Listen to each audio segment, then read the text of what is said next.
This video is brought to you by ASIP12 Productions. Please subscribe to my channel and don't forget to enjoy the videos. Also, please try and comment and rate the videos. Thank you. Hello, this is ASIP12 and today we're just going to be going through waves in Blender. So open up Blender. I'm going to be going through this quite quickly, so just bear with me. Right, you'll be given your default cube. What you want to do is you want to go into this menu. So if you're in, say, the Materials tab, just press F9 or click this button.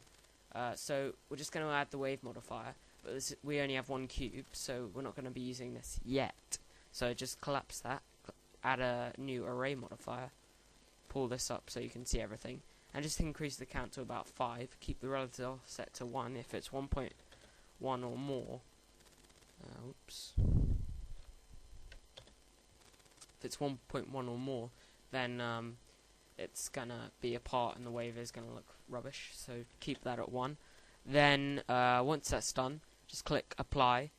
Modifier is not first, that's fine. Now open your wave modifier.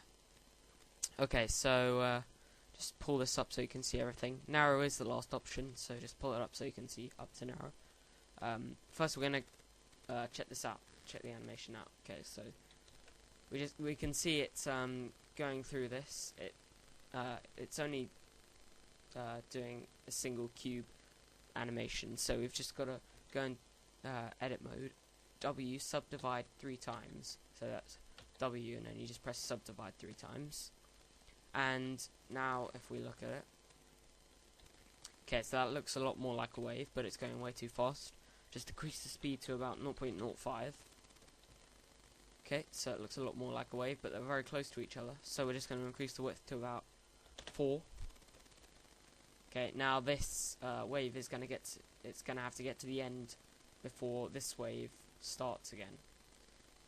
So that's good if you're trying to make a realistic scene. But the end is at 250 frames. That's a default, and that's the most it will ever go to. So it will loop, but it will only go to 250 frames, and it will just stop and start again from the beginning. You can set the lifetime shorter, so you can set it to 100, and then this wave, it's going to go for 100 frames. You can see on the thing, on the frame counter, it stops at 100, but then it's going to go on until 250, because the end is still 250, but the lifetime is shorter.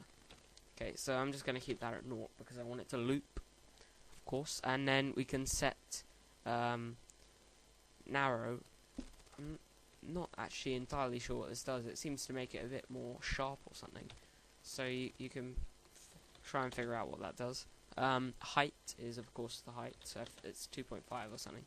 The maximum is 2, but it's going to be a very high wave. I'm just going to keep that at 1. 1 looks about good to me. Okay, so that's all of those settings. If we click normals, we can mess around with these. Okay, if none of them are on it, there's not going to be a wave. But you can set, if we just press 7 on the numpad, then if we click Y, the wave is going to go outwards. So we can see the wave is going outwards there. And then if we click X, it's going to go out here, and then it's going to go out here. But it only does it at the start and the end, because of course it can't come out in the middle, can it? So eventually we'll see it come out there. Okay, and then finally, if we disable that and click Z, it's going to be coming out upwards. So it comes out upwards like that, and you can enable all 3, and then it's going to come out in every single possible way, which looks okay, I guess. Not extremely good, but okay. So you can just mess around with the normals. I'm going to disable that though, because I want it to look realistic. And that's about it, really. If we're just going to set up the camera though, so just move this, press 7, and bring it out a bit. Okay, so that's about lined up. Then you can render the current frame, or you can render the animation. You just click this, and you can go through the animation. You can set the end here. We can set the end to whatever we want. So just go through the animation and set it to where you want it to stop. once you've rendered the animation, you just click play here and it will play it in the render. Okay, so I just forgot, there's just two more things you can do.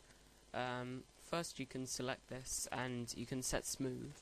This makes the waves smoother, but it does show up where the separate cubes are, so you can keep that at set solid if you want. It looks perfectly fine like this. And then the final thing I just forgot is let's just get into a reasonable position here. Okay, what you want to do is you want to press S for the size. Just bring that out a bit. So S, and then you want to press Y to bring it out on the Y-axis, and then you can make the wave a lot bigger, or however big you want. And then you've got the wave like this. Okay, so it's fun. You can, as I said, play around with all the settings, do it to your liking, and have fun. Anyway, this has been a tutorial about Tov, over and out.